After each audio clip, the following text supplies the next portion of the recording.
My name is Josh McLean. I'm president of David Walters Yachts. Thanks for joining in tonight.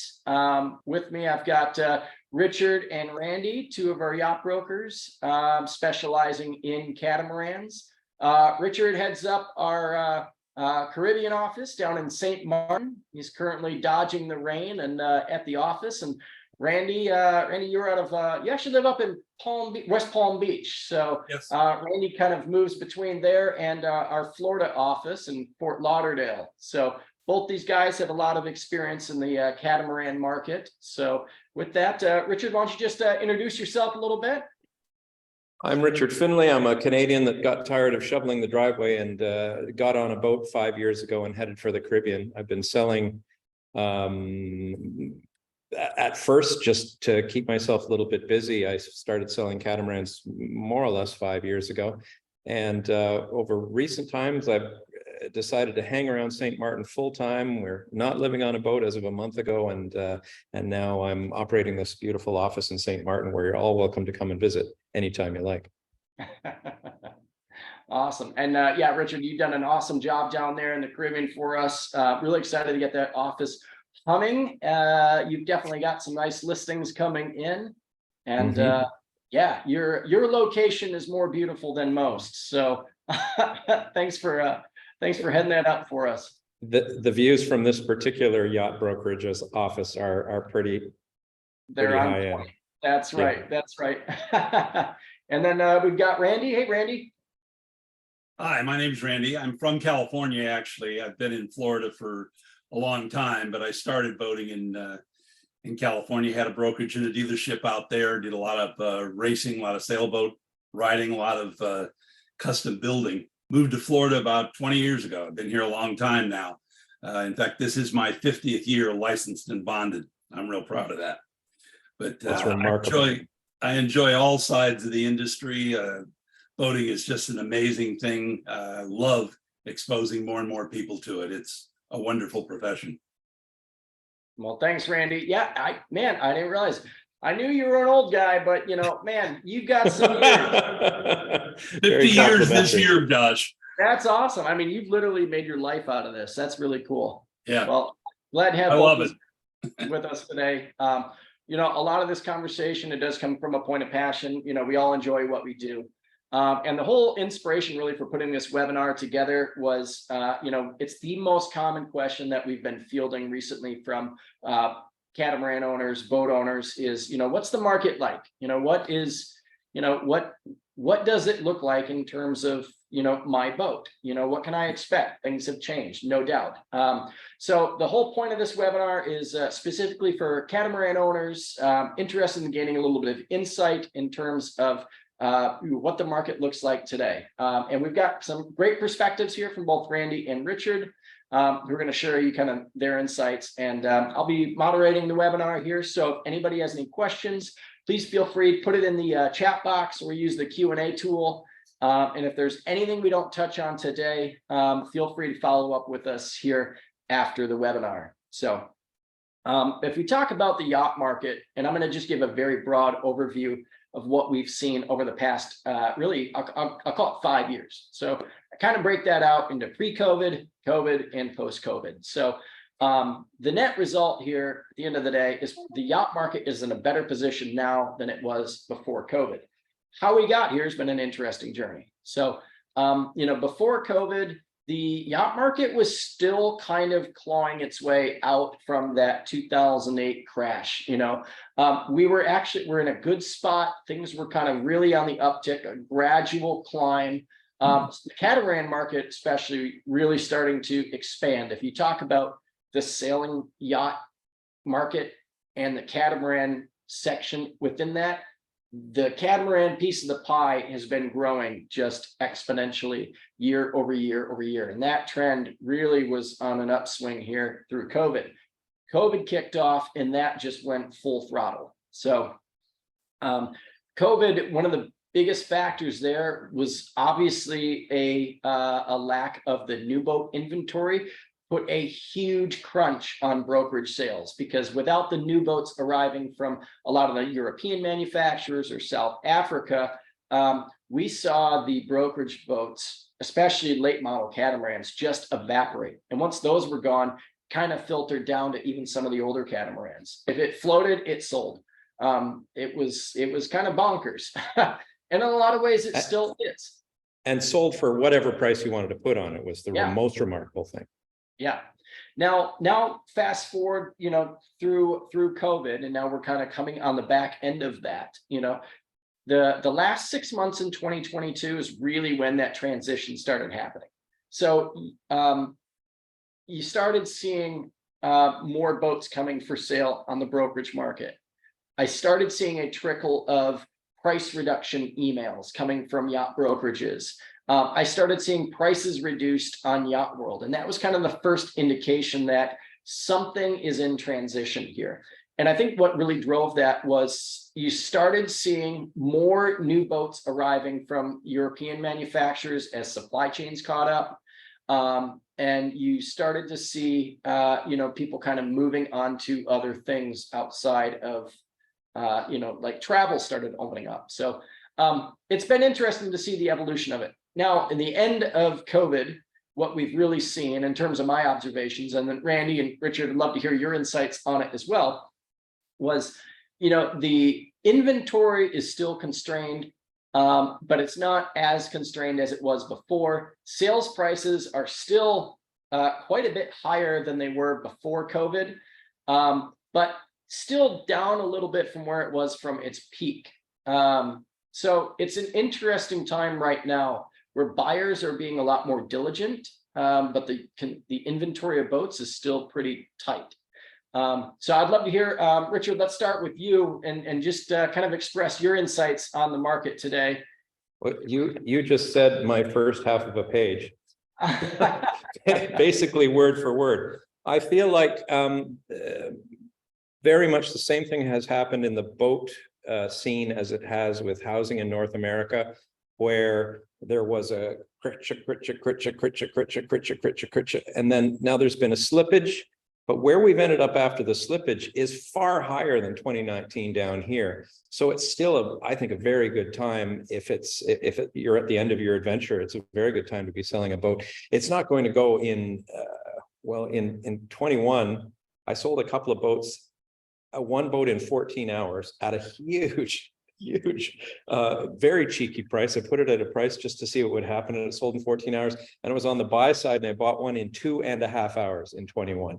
So that's what was happening then. It was absolutely crackers. So now we're in a period where it's not crackers, and that's kind of thankful, because running around with your metaphoric hair on fire isn't a great way to persist. So I think absolutely prices are, I think, strong. And what had happened a year ago, a year and a half ago, 2 years ago, was such a remarkable anomaly driven by a global event that it's got no sort of parallel. There's nothing to compare it to. So we were in a remarkable time. But I think now there is sufficient inventory. I think it's still tight, but I think there's sufficient inventory to service the marketplace. And enough choices to make it sporty and not like you're desperately grabbing any catamaran that comes up for sale. Mm-hmm. No, I think that's a lot of there's a lot of validity to what you just said there. The buyer sentiment has certainly changed. There's more time to sit back and shop. So, Randy, what are your thoughts? Yeah, I think the hysteria of the middle of COVID is gone. We're different in this market in that there are so many boats and there's so much interest here. It's a lot bigger than most of the rest of any other market in the world. So it kind of stabilizes a little bit more. We have a lot of buyers and a lot of sellers always. It doesn't seem to vary that much. I think it has stabilized a bit now. I think buyers are being a little more careful and a little more selective about what they are looking at and what conditions they're willing to cope with. For a while there, they didn't care. They just wanted a boat, any boat they could get. That is not going on anymore. But we do have a good flow of brokerage boats and a good flow of new boats coming in to the market. So I think it's a good time. People that have been in their boats for a while that were possibly purchases pre-COVID are in a real good position, because we're still way above where they price and where relative values were at that point. And I doubt we'll ever even get back to that.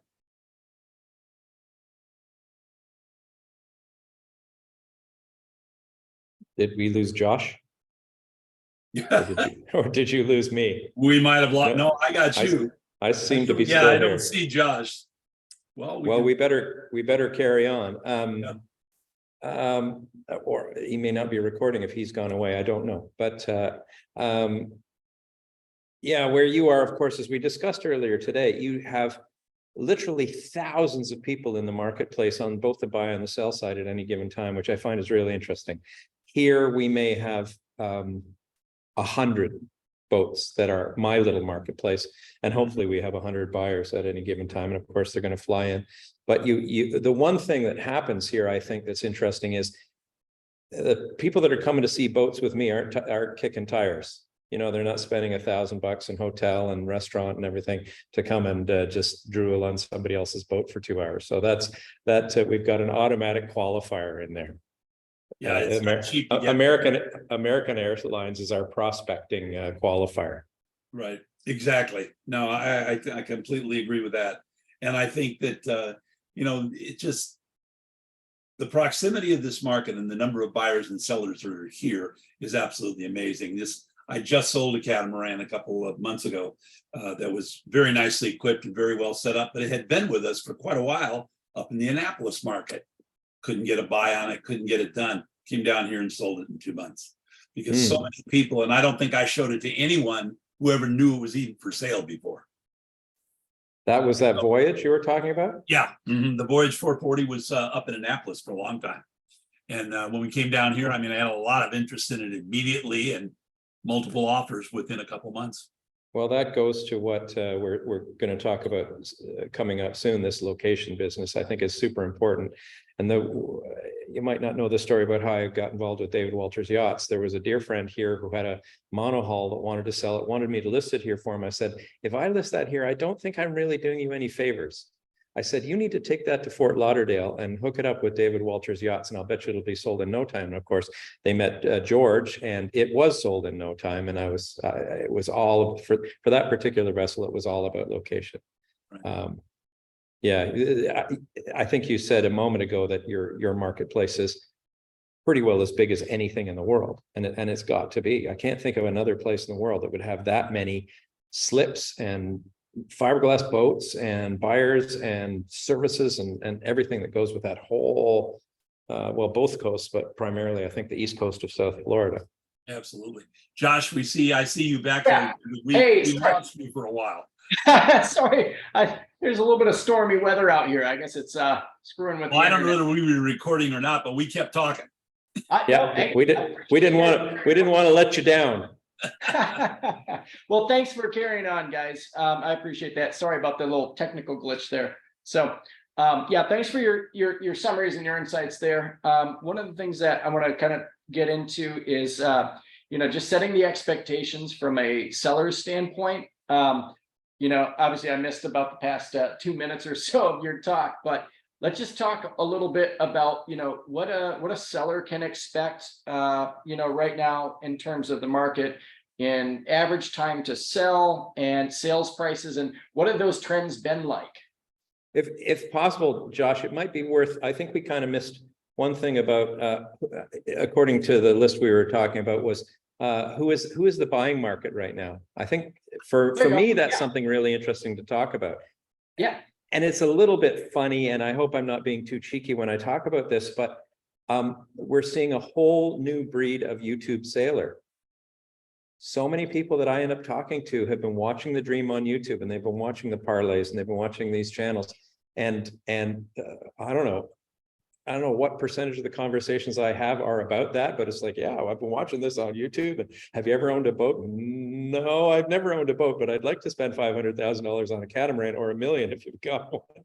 And it's right now, a great deal of my time, and I don't mind at all, is spent educating people and just making sure they understand what they're asking for, making sure they start to ask really good questions as well, and making sure they understand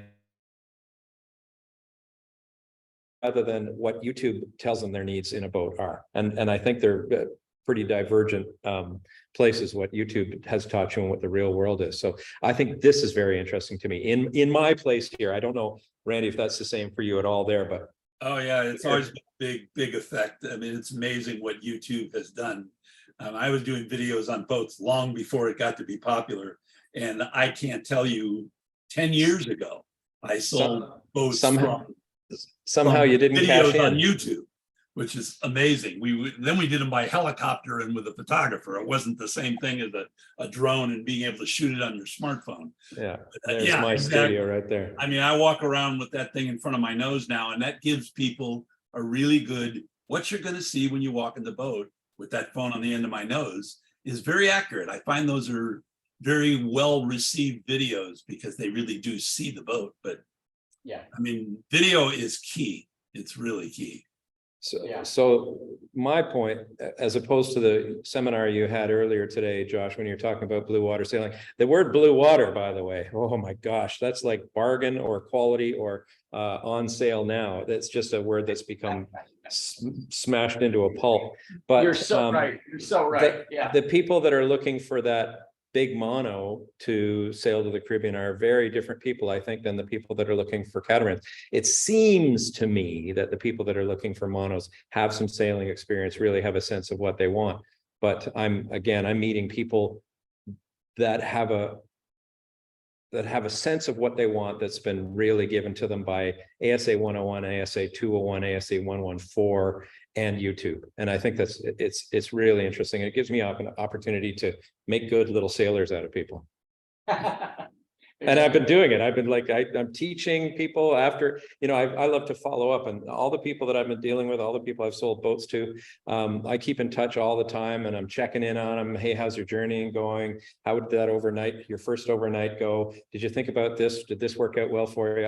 I love that follow-up part, which makes this business about the really new catamaran owners really kind of fun for me, until somebody gets hurt. I don't hope somebody doesn't get hurt.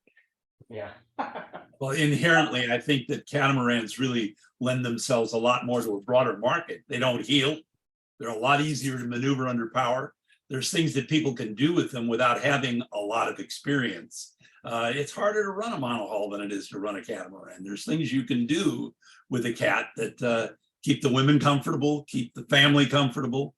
There's a lot of room in them. Just inherently by design, they have a very good broad market. Well, I think overall, in terms of, and we're kind of talking about the types of buyers that we're encountering, because I think that's important for sellers to kind of understand who the audience is that's looking at their boats. And in some degree, you got to understand your audience here when you're trying to market, a boat for sale. And I think exactly like you said, we do a lot of consulting with buyers to help them and sometimes coddle them into the right boat.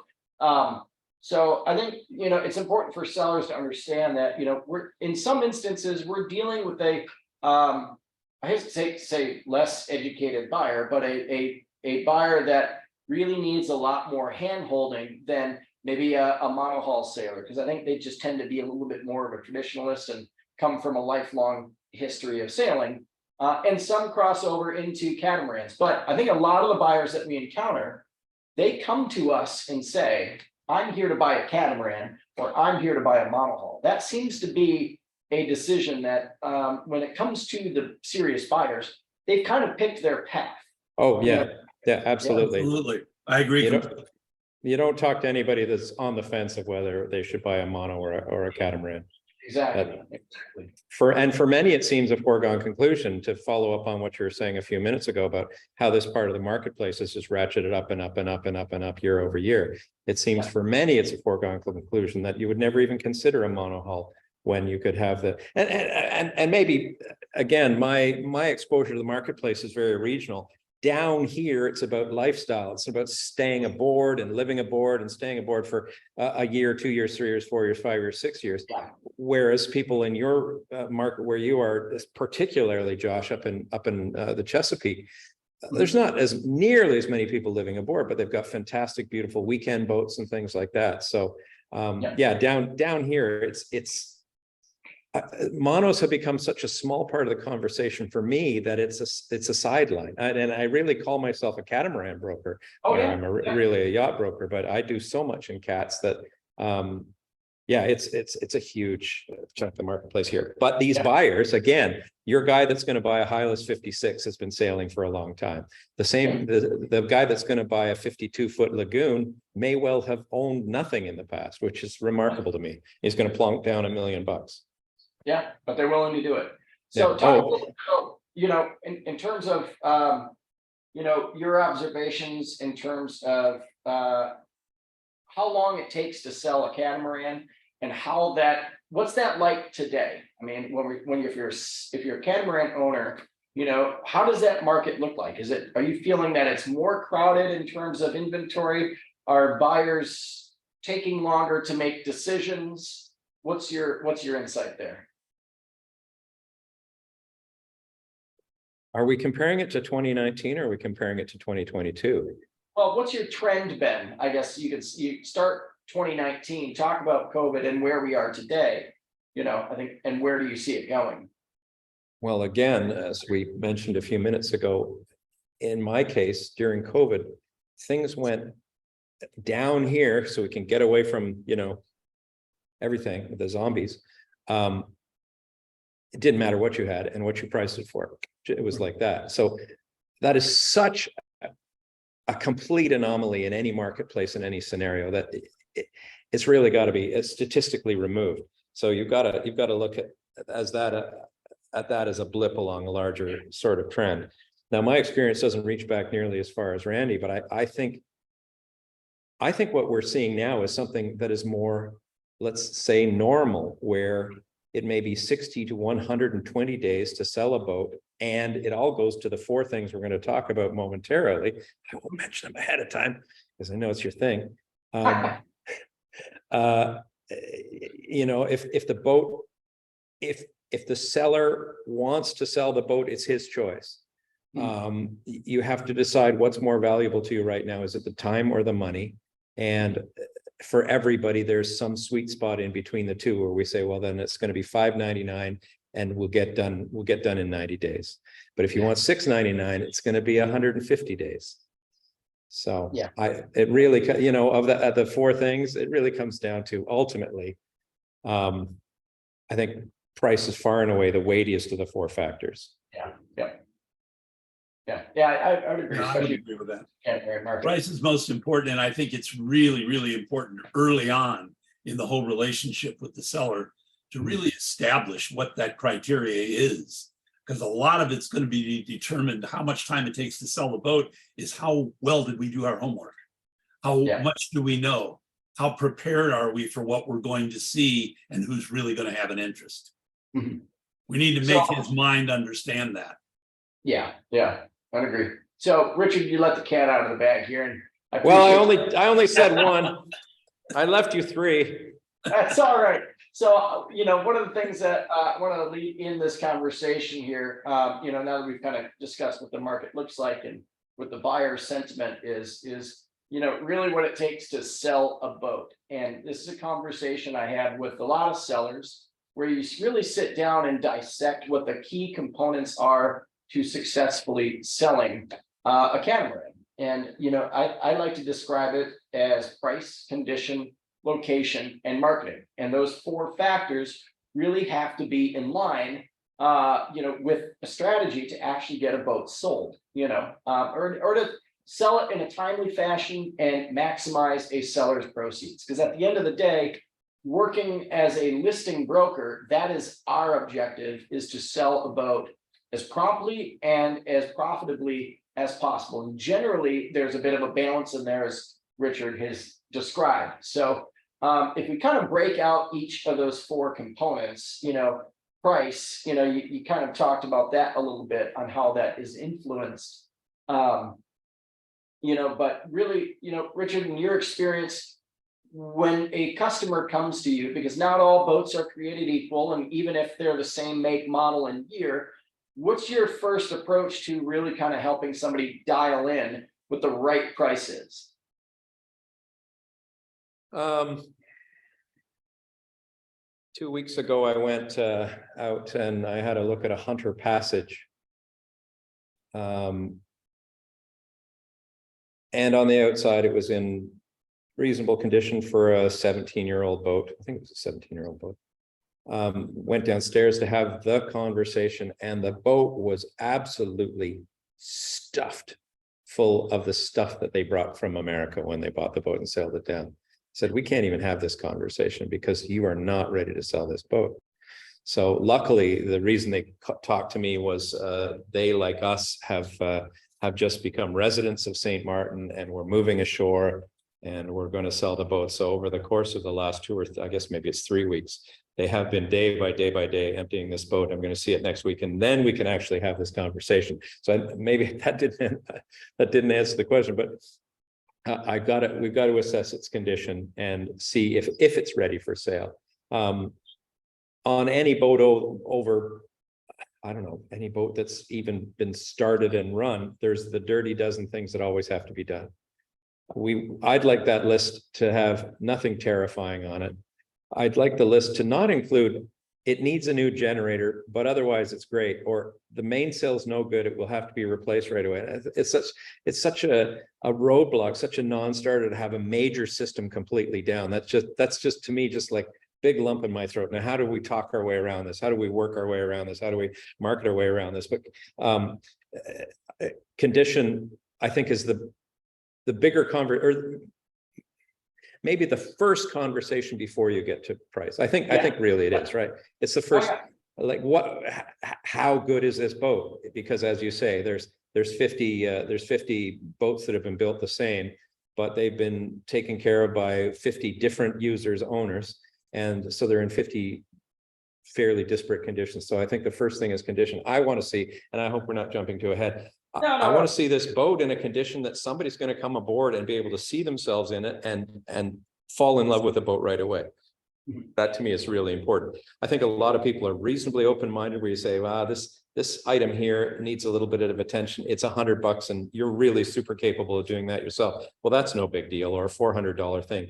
But once you get $500 things and above that, it starts to get a bit, in my mind, difficult. Yeah, well, I think it's multiple things too. When I look at condition as opposed to being able to determine a proper price and what the guy wants to do, spreadsheeting this whole thing out to where, what does it cost you to keep the boat per month? What is your insurance? What is your, if you have a payment, what is your bank? What is your dockage? They need to understand all that and get an idea, a number in their mind that if this boat's not in great condition where people are going to look at it and go, I don't need to do anything, I can fulfill my YouTube dream and step on the boat and go, as opposed to going to a shipyard and spending 3 months working my ass off to get it able to do that. Those are positions that you really have to establish with this guy as you're beginning to sell, because you can't put a price on it till you know those things. Until I like to early in the game place that number in his mind where it costs me $5 a month to have this boat. Okay, so if we take 6 months to sell it, that's $30,000. Why don't you drop the price and let's sell it in 3 months?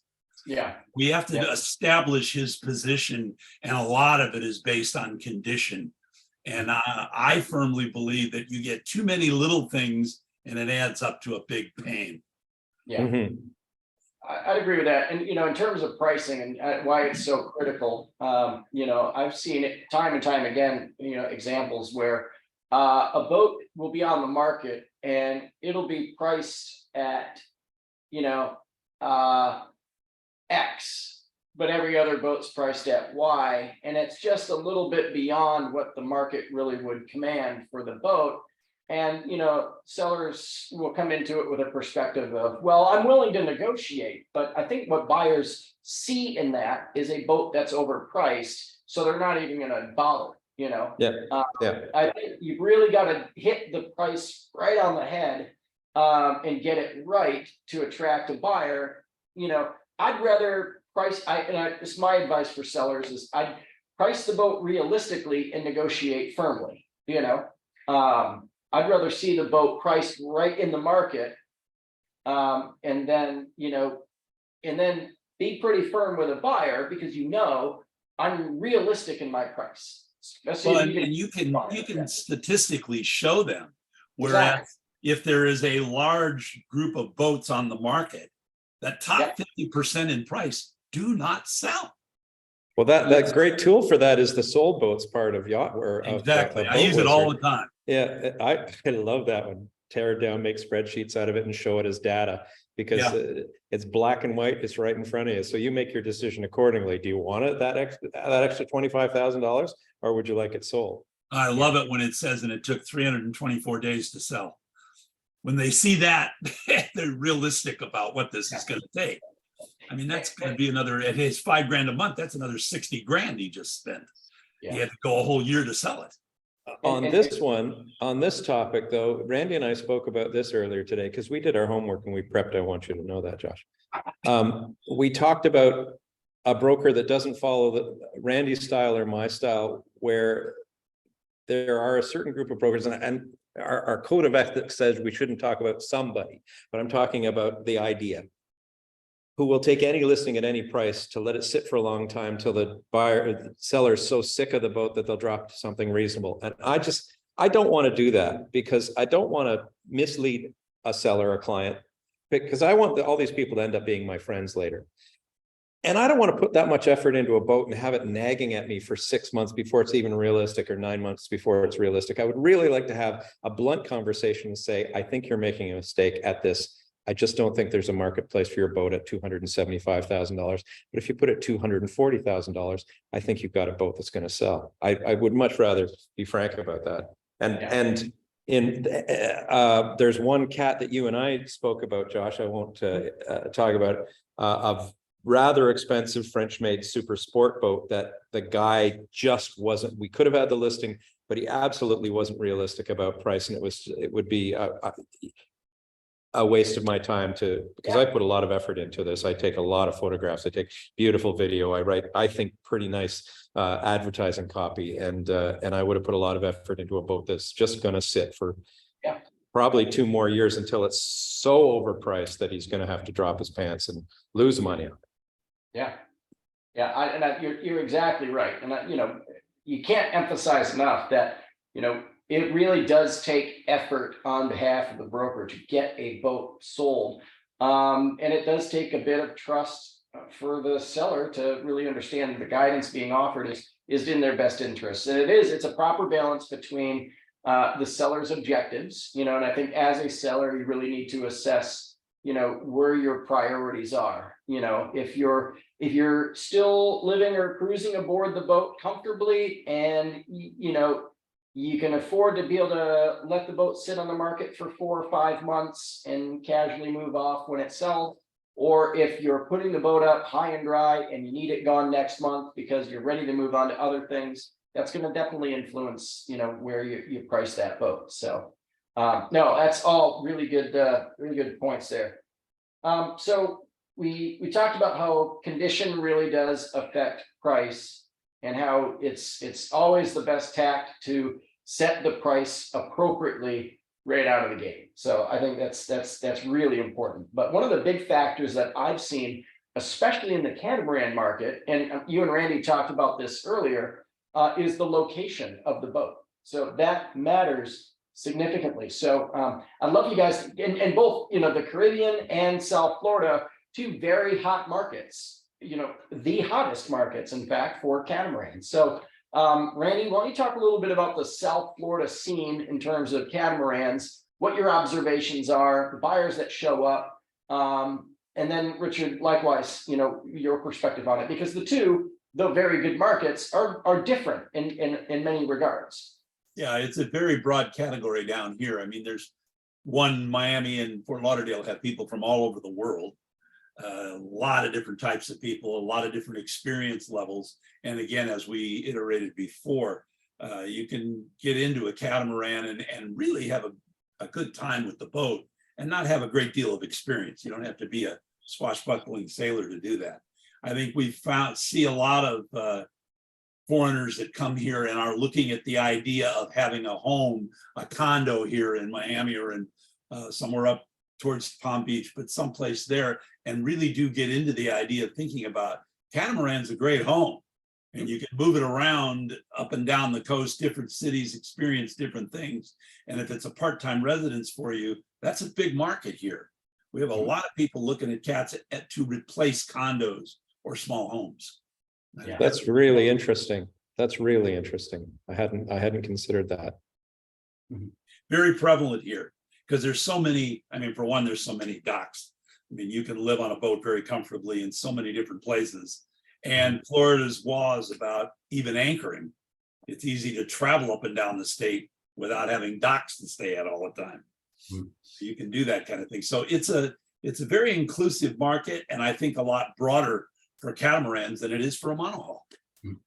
And I'd also add, I think, you know, I haven't lived in Fort Lauderdale for 5 years, and what I've observed for that market is, you know, it's obviously it's a very obvious starting and ending point for a lot of people, Right. setting off and concluding their cruise, especially for U.S. buyers. You know, Florida seems to be where a lot of American and even Canadian buyers will, and we've even seen European buyers follow the same trend. They'll pick up the boat, buy it in South Florida, spend a month or two at the dock, hit it out, go cruising, and then in a couple of years, they'll bring it right back, put it up for sale, and the next guy will jump on board and do the same. So South Florida, I think, really is a market where people are coming to buy ready to cruise sailboats that have just returned from doing exactly what they're setting out to go do. I mean, in the catamarans that I've sold in South Florida, that's probably been the biggest buyer and seller, is a seller who's just come back from a multi-year cruise, and a buyer who's looking to go off and do the exact same thing. And because that boat just returned, it's a pretty easy key to just turn and, you know, with a few improvements, get out and go. So, Well, and the proximity of the location. I mean, you can go down to the Keys as a break-in cruise. You're not crossing any oceans. You're not going across anything difficult. You're not going 100 miles. And then you can turn the other way and go to the Bahamas in 100 miles. Everything is close here to begin what YouTube has been showing them for years and years. Exactly. So minus the beautiful women, those you got to find. Yeah. So Richard, what's your You're on your own for that. Well, you're on your own. by our remote location, by necessity, I think almost all the deals are kind of what you're talking about, Josh. Somebody will get to St. Martin having realized, okay, 5 years was enough. We'd like to do whatever comes next, probably buy a motorhome and drive around America. Seems that's the next thing you're supposed to do. So we'll have a bunch of boats that have been lived upon and are ready for the next owners. And I was saying to Randy earlier that the one interesting thing about this place is, despite there being fewer buyers and not 60 million people within a half a day's drive or whatever's in Florida, probably not 60, but 20. American Airlines is our prospect qualifier because nobody's coming here to kick tires. The people that are coming to look at boats are coming to look at boats, and they got money in their pockets. They're not, though there is a small part of the market which I dissuade about people who are on vacation. And wouldn't it be fun to take a day of my vacation and waste the broker's time looking at boats we have no intention of buying? Yeah. Maybe I heard that Richard guy, he gives out free rum punch with every showing. Yeah. And he's still got 300 koozies. Yeah. It's interesting how the two markets are different. Yeah. So here you find very few cats that have been sitting in the yard and need a new owner because they rotate so quickly. There's monohulls that are sitting in the yard, but they get so derelict here in the sun. I guess that's like South Florida as well, that they seem destined for the chainsaw eventually. So the cats tend to be floating, tend to have just come in from whatever was before that. And they're looking for people that have their bags packed and their Visa card ready to, go to the Carrefour, buy some groceries and go sailing. Yeah. Everybody, what was I about to say? Everybody always, though, has to make the boat their own. One thing I caution, and this is a selling side seminar, not a buying side seminar, but I try to tell these buyers, we go back to who the buyers are. I try to tell them, don't buy anything for the boat for 6 months. The boat will tell you what it needs. Yep. because you're going to buy a bunch of stuff that YouTube told you needed and you don't necessarily, and you're going to waste your money on a bunch of stuff at chandlery prices that you just don't need. So, Yeah. okay, if you don't have lithium batteries, yeah, that's a really good upgrade. Go ahead and do that. You can't miss on that. And if it needs a sail, of course, put a sail on it. But all these geejaws and gadgets, especially for sailing here where you can't get lost. You know, the next island, you just, oh, there's Sable, let's go there. And there's St. Kitts, let's go there. The next island is always in sight, except, well, when can you not see? If you're maybe going St. Lucia from St. Vincent, St. Lucia might be just beyond your vision. But you know, if you go anywhere within 30 degrees of south, you're going to see it in an hour. So, yeah, spending money on stuff you don't need is something I really caution. I should stop yapping because we're getting long on time and we're not getting through our list. That's quite all right. But I think that's sorry, the location, the last thing about location is, I think it's wonderful that if you do come here and you do find the boat, you are ready to engage in this amazing lifestyle like this, because it's right here. You know, you can have a great time for the first 6 months. If you bought in December, you don't have to worry about storm season or anything. You could just like sail just around here and learn the boat and have some fun. And then you come back to the chandlery and you get that thing that you did discover that you would like to have, and it would be helpful. So the fact that we're here and there's so much great sailing within a day, that's really fun. Yeah. And I think for the boat owner that maybe their boat is in a, you know, like we've worked with folks in the past where, you know, they may own a catamaran and it may be in South Carolina, you know, not exactly the hottest market for buying or selling a catamaran, but they have a home there, you know. So, you know, even if you didn't end your cruise in St. Martin or in South Florida, but you're considering selling, I think there's a lot of benefit to positioning your boat in a market where people buy it.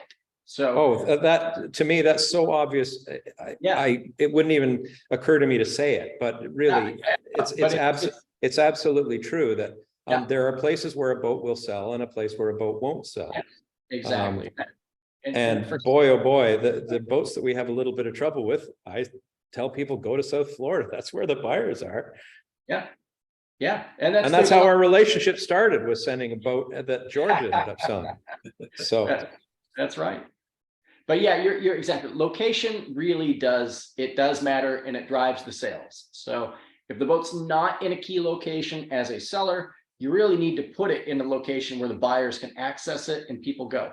Because if you own a beautiful, you know, if you got a real nice lagoon or leopard, and it's not in, you know, a key location like St. Martin or not in Fort Lauderdale or South Florida, the buyers are going to go to those locations first because they can go there and see a dozen boats, and then they may or may not come to see yours afterwards. So if you're thinking from the perspective of a buyer, I'm going to go where the boats are for sale and shop there. And then after I don't find what I want, I'll expand elsewhere. So if you move your boat to that location, you got a much better chance of getting that buyer.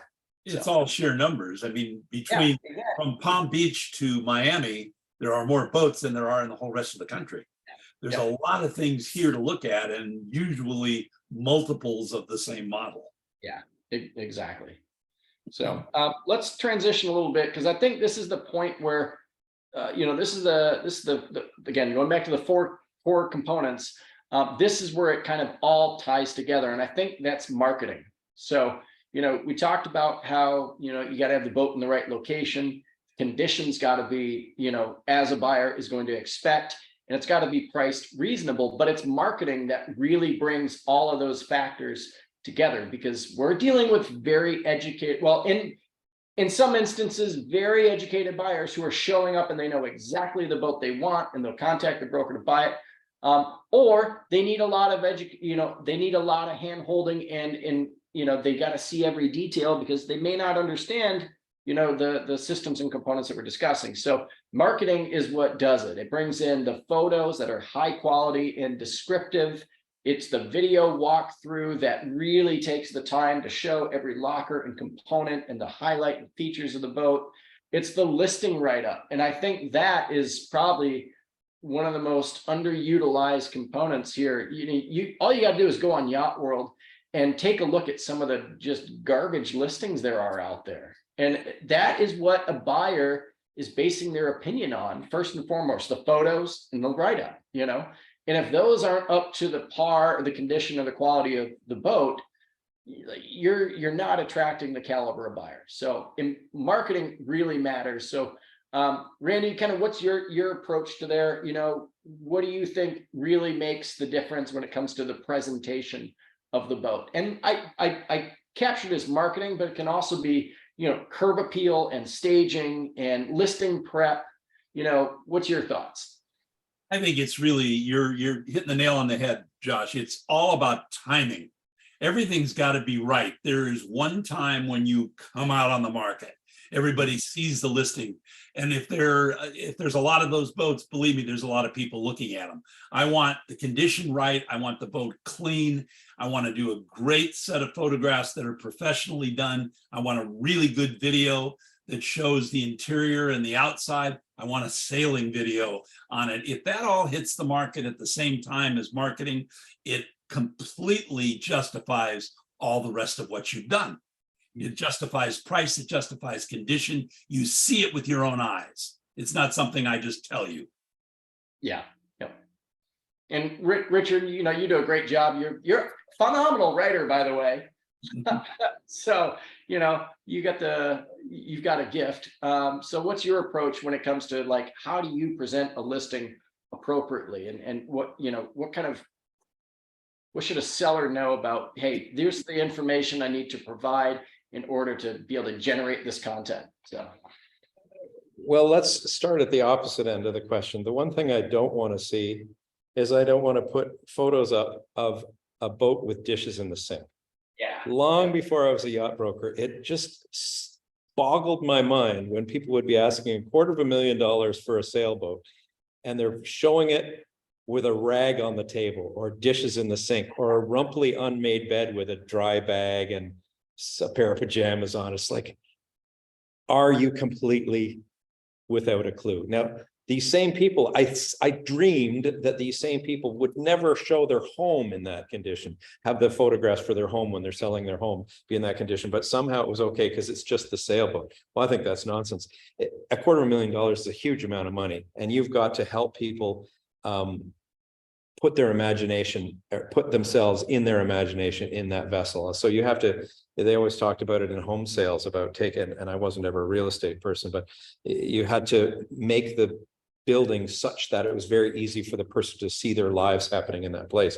We want to see the buyers' lives happening on that sailboat, on that catamaran. So it should be, and it's really hard to achieve, but it should be presented as though it's a brand new vessel at a boat show as much as possible. Let's get rid of the most personal of the knickknacks. Leave out a few of the nice decorative knickknacks that are fairly, I don't want to use the word generic, but that's what comes to mind. It should be really clean, inside and out. It should be tremendously tidy inside and out, but maybe with a couple of touches that make it so you can imagine that it is a place where kids have fun and families are together and friends drink rum punches and have a really good time sailing. So I want to see the boat be, I guess in a word, I want to see the boat feel and look inviting. Yeah, I think that's a good word for it. And then the presentation, the writing, I like to, where possible, I like to try and gently tell a story in the listing and bring the people into that story, or create a narrative for the boat and bring people into that story.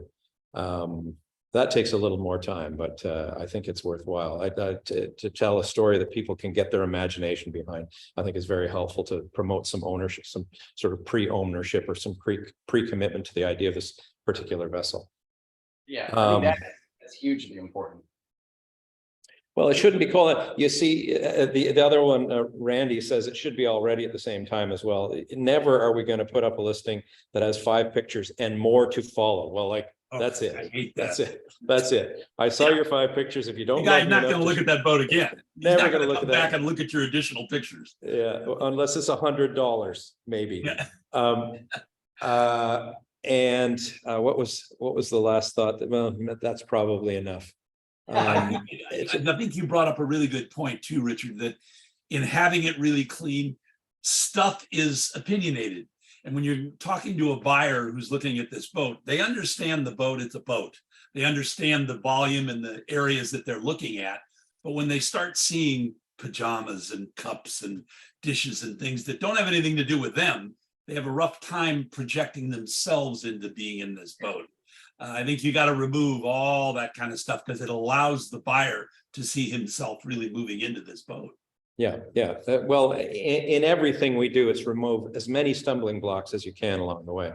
And an orange drink cup on the counter out of place in a beauty shot is just a small plastic stumbling block that you want to try and get away from right away. Yep. All about the photos. I totally agree.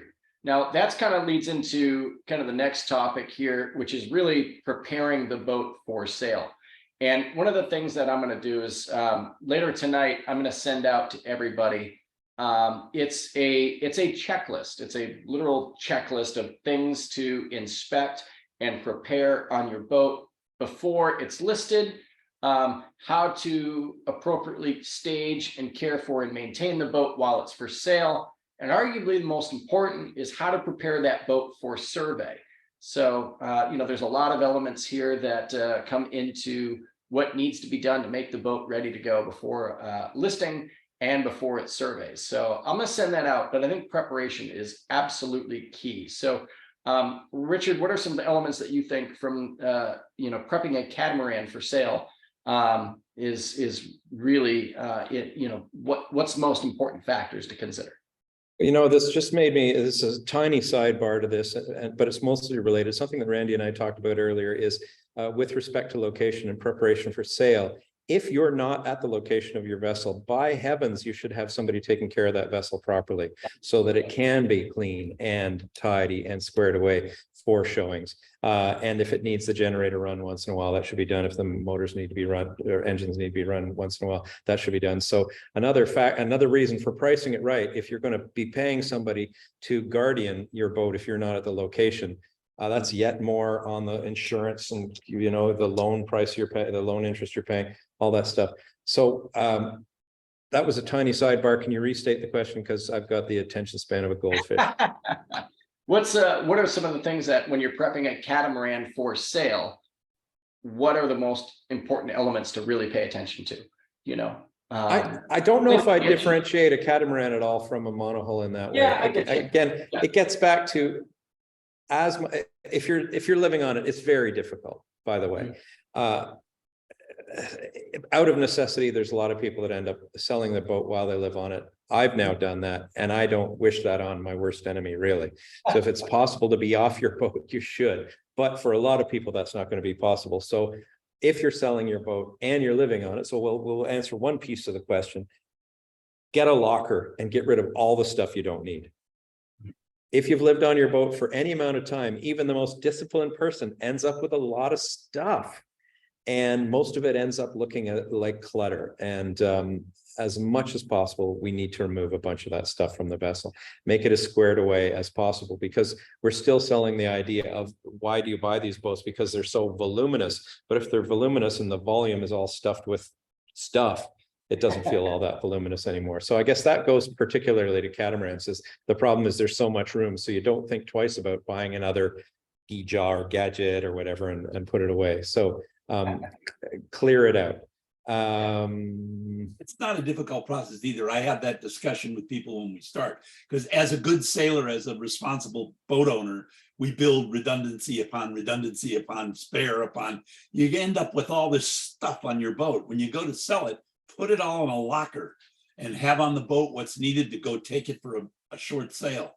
That's all that's really needed to be there. So the lockers look like a locker and not a stuffed shoebox. There's no reason to have all of the spares and all of the redundancy on the boat to get it sold. Yeah. It's nice also to be able to tell people we have all these things. They're in a storage locker. They go with the boat. Yeah, taking it right now.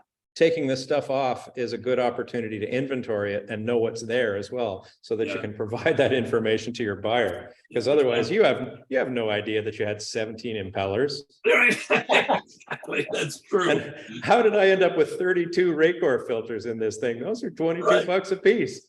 I'm made of Raycor filters. There's my retirement right there. Yeah. I think that's all good points, and that that checklist I'm going to send out does incorporate a lot of, you know, those elements here. It's preparing it. I think like cleaning mechanical spaces is a big one. Yeah, absolutely. You know, you got to get in and really, you know, clean. And even, you know, you can clean if it's really grungy, you can get in there with degreaser and really polish up that engine compartment. Clean up the belt dust that's ejected from the belts in the generator, the sound shield, all that. You know, take care of any, you know, oil leaks. Change the rake cores, you know, make it that fuel look nice and pretty, and get rid of all that bio crud that sits in the rake core. Get rid of that, you know. Check the, you know, the hose clamps, make sure that they're doubled up where they should be doubled up and not rusted. I think if you just go through and just be diligent, you know, I tend to tell folks, like, prepare for selling your boat like you would for crossing an ocean or for going on a passage. If you get the boat dialed in to the point where you would take it offshore, then, you know, likely a buyer's going to come in and feel that same sense. So get the boat prepped and ready to sell. Well, and I like to make them put themselves in the position of the surveyor. You've got this wonderful listing of all of this equipment that's in your boat. Now break that down and go to each one of those pieces of equipment as a surveyor would and say, how does it work? How does it function? What does it do? And you'll find half the things don't work. That's not good. And you, in a lot of cases, you didn't even know that. But when you start to really look at it, you'll go through and repair those things, which is going to drastically reduce the recommendations of your survey. Yeah, exactly. So, all right. Well, I think that's a pretty good overview. Randy, Richard, do you guys have any closing comments or remarks?